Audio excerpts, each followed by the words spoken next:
this journal entry, I didn't really have a plan going in. I had painted this section black. I liked the grunginess of it. It wasn't completely covered in black, but I didn't know what I wanted to do with it at the time. So I just left it and thought I'll come back to it another day.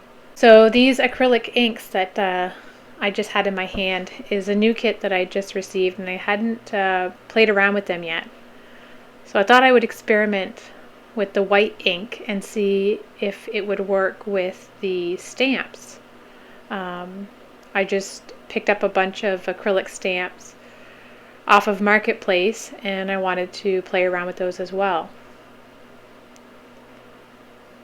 So you'll see me go back and forth because it didn't really turn out the way that I had hoped it would. You can't buy white ink, at least not that I know of. So I thought that the acrylic inks might do the trick rather than using white paint. But as you can see here, it didn't quite appear like I had hoped for. So I grab a baby wipe and wipe it away and try it again. Baby wipes are nice to have on hand. They make for a quick cleanup, especially in the studio because I don't have running water back here. So I didn't apply any more ink. I just tried stamping again, and as you can see, that one didn't work either. So it's really just trial and error. That's what I enjoy about these journal entries, is that you're not really trying to create a masterpiece. You're just playing around with different mediums and techniques and styles and just seeing what works and what doesn't work. It takes away the pressure, if you will, of trying to create something that's perfect. You can see my camera wire here dangling in front of the lens. So that wasn't working, so I thought I would try some gesso. It's a bit thicker than the ink. Still a bit transparent, it's not opaque as white paint would be, but a lot cheaper to use. So I figured I would try that out and see what that gives me.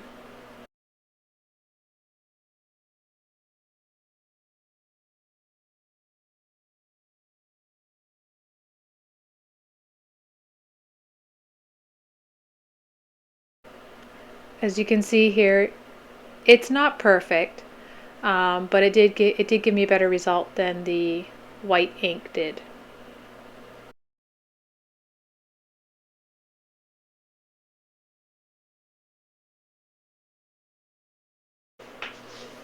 Here I just reached for some of my washi tape.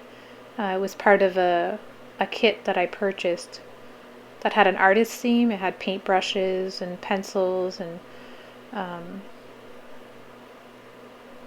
inspirational words and whatnot. You can see me struggling here. It's most washi tape are sticky on the other side. This one here had paper on the back of it, so sometimes it gives me a hard time when I'm trying to get my washi tape.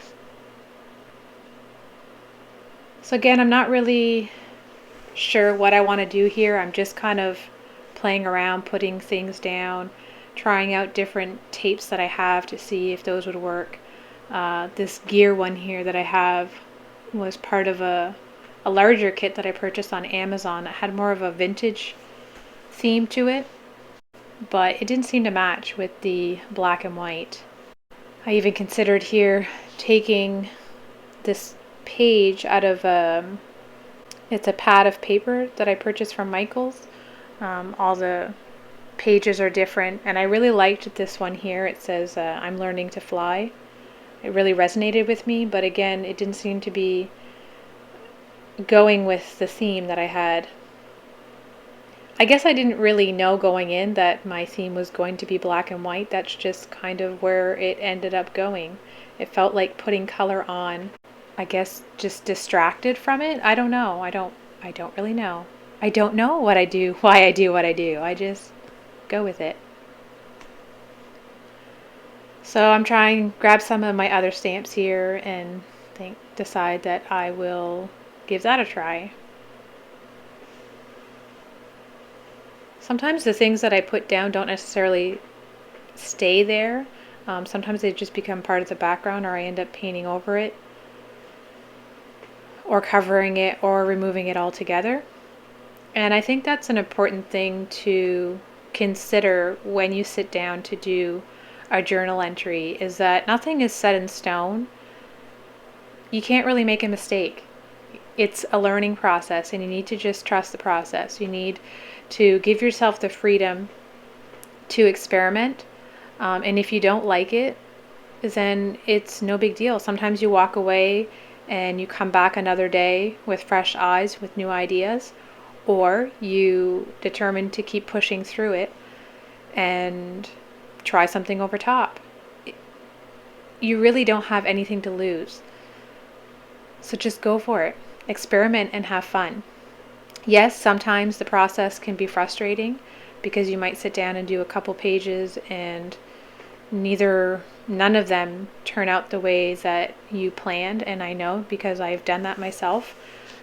Painting usually lifts my spirit and feeds my soul, but there's times when I come out to paint and nothing seems to be going as I would like, and I go back into the house more frustrated than when I went out originally. So yeah, you need to have patience and grace with yourself. You're not always going to love what you do, but you need to trust the process. All right, so you see me add a few more drops here of the white acrylic ink, and then I just take my spray bottle and add some water to that. Try to create almost like a watercolor paint splatters. I grab this air blower tool that I have, that I usually use with my alcohol inks. It worked well, but it's not enough to dry the paint, so then I go in and take the blow dryer to it. And I keep messing around with it, adding more of the acrylic ink here and there. The top part was much too transparent for what I was hoping for. Trying to clean up my mess here. I don't know why I didn't think to put something behind it before I started. So I went and grabbed my plastic cutting board that I use. I liked the look of my table. I didn't want to hide it. Here I'm just grabbing some matte gel medium to secure down the washi tape. You could see it was lifting up when I took the blow dryer to it. I try to do that over the washi tape even when it's not lifting, because over time, as it's exposed to the different temperatures, it's likely to eventually lift off. So using the matte gel medium or Mod Podge or whatever kind of glue you have on hand, I definitely recommend sealing it, going over top and underneath of it. So I don't do much more to it beyond this point. I debated over and over about adding color and different papers and washi tape that I had, but nothing seemed to fit with it. I guess it was meant to remain a black and white theme. But that doesn't mean it'll stay like this forever, because oftentimes I will come back. I can learn new techniques or ideas on different pieces and come back and change this later on. Actually, once I turned the camera off and stopped filming this, I took a step back and was looking at it and I was like, it's missing something. So I didn't record it, but I did end up adding some circles to it, which you'll see in the picture here at the end of it. So even though I'm not completely in love with the finished piece, there are parts that I really love about it. And for me, that's what it's all about. It's just experimenting every time you sit down to paint or to do a journal entry or draw, sketch, whatever it is that you're doing. Just trust the process and allow yourself the freedom to experiment and learn from these moments. I hope you guys enjoyed this video. I hope that you guys have gotten started on your own inspiration journals. And again, if you would like to share what you've created, please feel free to go over to my Facebook page, Paintings by Melita, and post it there. I'd love to see what you come up with.